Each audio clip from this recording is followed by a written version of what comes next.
Friends, welcome to the channel. और आज हम उसी सीरीज में एक और नई वीडियो के साथ हैं कि फंडामेंटल थ्योरम ऑफ अरिथमेटिक। ये भी बहुत ही इम्पॉर्टेंट चीज़ है और ये भी बार बार हम यूज़ करते हैं। तो ये अरिथमेटिक का ही फंडामेंटल यूनिट है। इतना ही कहने से ये इसकी इम्पोर्टेंस दिख जाती है कि ये बहुत इंपॉर्टेंट टॉपिक है।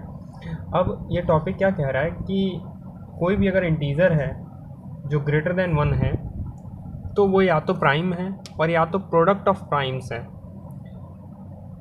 और ये जो प्रोडक्ट है वो यूनिक होगा अप टू ऑर्डर, मतलब कि आप आगे पीछे प्राइम्स को लिख सकते हैं बट प्राइम चेंज नहीं हो सकते।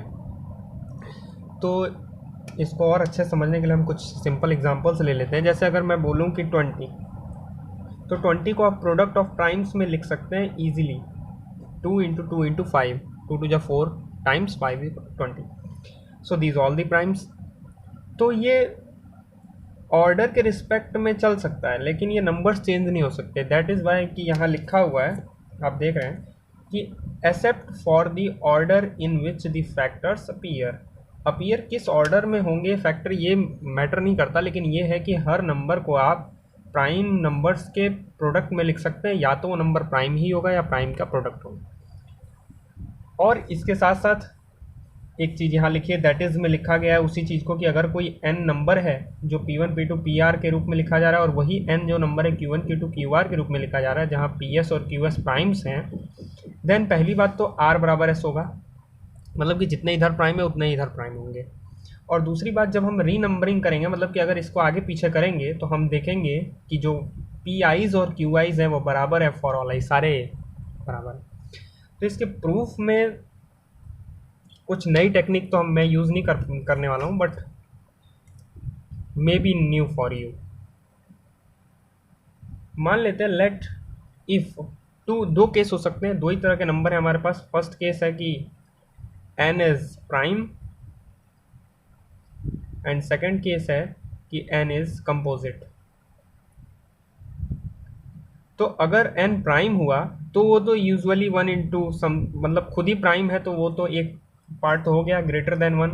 या तो प्राइम हो तो प्राइम हमने यहाँ कर दिया, तो इसको तो हमें कंसिडर ही नहीं करना। हमें केस ये प्रूव करना है कि अगर n कंपोजिट है तो उसको प्रोडक्ट में लिख सकते हैं। तो यहाँ पे हम एक मेथड का यूज़ करेंगे जिसमें हम कहते हैं proof by contradiction. Proof by contradiction. तो इसमें क्या करेंगे हम कि मान लेंगे let there exist a element, या फिर एलिमेंट ना कह के मैं इसको नंबर कहूँ, there exist a number n which is composite है लेकिन it can not be written as product of primes. देखिए जो n नंबर है वो एक ऐसा कंपोजिट नंबर है जो प्राइम्स के प्रोडक्ट में नहीं लिखा जा सकता है। Let n equal to a b, कोई भी ए बी के फॉर्म में, बट ये ए और बी दोनों प्राइम नहीं है ऐसा मैं मान ले रहा हूँ। तो अगर हम यही प्रूफ करते हैं, यहीं पे कोई कॉन्ट्राडिक्शन, अगर हमें ये मानने से कोई कॉन्ट्राडिक्शन आ जाता है तो हमने प्रूफ कर दिया बाय कॉन्ट्राडिक्शन कि ये हमारा गलत है। और तब यही प्रूफ हो जाएगा कि n अगर कंपोजिट भी है तो भी हमारा जो प्रोडक्ट में लिख सकते हैं हम। तो अगर n a और b के प्रोडक्ट में लिखा गया है तो a जो है वो n से छोटा ही होगा और 1 से बड़ा होगा, क्योंकि ग्रेटर देन 1 की बात हो रही थी। और b के लिए भी सेम कंडीशन होगी। बट एक बात बताइए, n जो है वो स्मॉलेस्ट एलिमेंट हमने माना था, मेरे को और भी चीज़ें इसमें लिखनी चाहिए थी। Where n is chosen as an smallest element, मतलब ये सबसे छोटा एक ऐसा एलिमेंट हमें मिला जो प्रोडक्ट में लिखा जा सकता है लेकिन वो प्राइम्स नहीं है उसके प्रोडक्ट। तो एक बात बताइए, जब a जो है उस स्मॉलेस्ट नंबर से भी छोटा है और b भी स्मॉलेस्ट नंबर से छोटा है तो वो तो लिखे जा सकते होंगे प्राइम में, क्योंकि ये सबसे छोटा था। इससे छोटे कुछ एलिमेंट्स थे जो सब लिखे जा सकते थे। So a can be written as product of primes and similarly b also, b भी ऐसे लिखा जा सकता है। तो अगर a प्राइम्स के प्रोडक्ट में लिखा जा सकता है, b भी प्राइम के प्रोडक्ट्स में लिखा जा सकता है, तो n भी प्राइम के प्रोडक्ट में लिखा जा सकता है। Then n is also y since n equal to ab। But ये कॉन्ट्राडिक्शन हो गया कि हमने लिखा था कि can not be, so this is a contradiction. So हमने जो माना था वो गलत है, और जो एन कंपोजिट अगर है तो भी वो प्रोडक्ट ऑफ प्राइम्स में लिखा जा सकता है। This is very small proof. But proof में एक चीज है लिखी है यहाँ पे, except for the orders but this is unique. मैं एक पॉइंट को यहाँ कह रहा हूँ, यूनिक है, यूनिकनेस प्रूव करनी है। तो यूनिकनेस के लिए हम पहले से एक मेथड बार बार कई वीडियो में यूज़ किए, वही मेथड हम यहाँ भी यूज़ करेंगे। कि मान लेते हैं कि जो नंबर n है वो दो तरह से रिप्रेजेंट हो रहा है, p1 p2 p3 and so on, p something मैं मान लेता हूँ s, और इसी तरह q1 q2 q3 and so on qr, ये मैंने मान लिया। अब ये दोनों आपस में बराबर है तो पहले कैंसिल कर लेते हैं कुछ, जो भी मतलब दोनों तरफ जो टर्म्स हैं वो कॉमन है तो उनको कैंसिल आउट कर लेते हैं। एक बात और मैं क्लियर कर दूं कि यहाँ पे विदाउट लॉज ऑफ जनरलिटी मैं मान लेता हूँ कि जो P1 है वो less than or equal to P2 है, is less than or equal to Q1 is less than or equal to both side the common primes.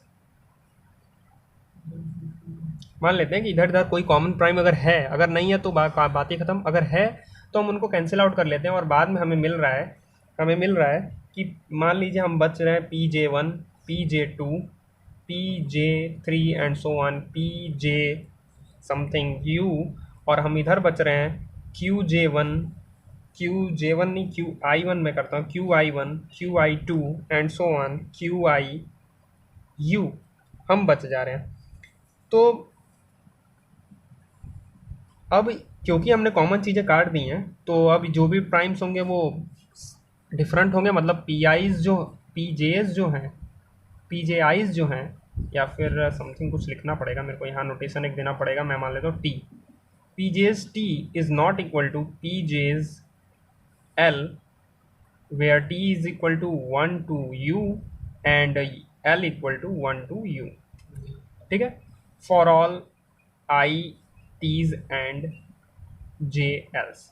ये तो होगा ही क्योंकि हमने कॉमन टर्म्स तो काट दिए हैं। अब if any prime divides left hand side, अगर इसको इस वाले नंबर को कोई भी प्राइम अगर डिवाइड कर रहा हो, क्योंकि ये सारे प्राइम ही हैं तो कोई भी एक प्राइम ले लेंगे वो इसको डिवाइड कर रहा होगा, तो कोई एक प्राइम अगर इसको डिवाइड कर रहा है, मान लेते हैं वो प्राइम आपका कोई नंबर p, कोई भी नंबर आप मान सकते हैं, मैं p दे रहा हूँ नाम इसका। अगर p डिवाइड कर रहा है ये pji's के प्रोडक्ट को, pj1 pj2 and so on pju को, सो अगर p इसको डिवाइड कर रहा है तो कल मैंने बताया था कि अगर प्रोडक्ट ऑफ प्राइम्स को डिवाइड कर रहा है तो वन ऑफ देम को तो डिवाइड करेगा ही, और अगर वो इसको डिवाइड कर रहा है और ये तो इक्वल है इसके तो वो इसको भी डिवाइड करेगा, इधर वाले पार्ट को भी, तो उसमें से किसी एक को डिवाइड करेगा। क्या ये पॉसिबल है कि एक ही प्राइम, ये सारे प्राइम्स एक दूसरे से डिस्टिंक्ट हैं? क्या ये पॉसिबल है कि कोई भी एक नंबर डिस्टिंक्ट वालों को डिवाइड कर दे, दो डिस्टिंक्ट को, और वो सेम ना हो? ये थोड़ा सा ठीक नहीं लग रहा क्योंकि दोनों ही प्राइम नंबर्स हैं। सो दिस इज़ अ कॉन्ट्राडिक्शन। हमने क्या मान के चला था कि कोई ऐसा नंबर है जो जो कोई नंबर है जो pis और qis मतलब दो अलग अलग रिप्रेजेंटेशन में लिखा जा सकता है, बट उसको जब हम आगे प्रोसेस किए तो हमें एक कॉन्ट्राडिक्शन यहाँ मिल गया। इसका मतलब है कि हमने ये गलत हमारा स्टेटमेंट है, और वो स्टेटमेंट कि n जो है वो q1 q2 and so on अगर qr के रिस्पेक्ट में और p1 p2 and so on ps में है, तो जो ये qis और pis हैं वो आपस में बराबर होंगे, और इवन दो r बराबर s भी होगा। ये दोनों चीज़ हमने प्रूव कर दी। So this is very basic theorem and very fundamental, name is fundamental theorem of arithmetic. So importance तो आप इसकी समझ ही गए होंगे, और इसी थ्योरम की वजह से हम कहते हैं कि ऑल द इंटीजर्स मतलब prime numbers are the building blocks of the integers. So thanks for watching and must share this video to everyone. If you like my way of teaching then must comment. Thanks for watching.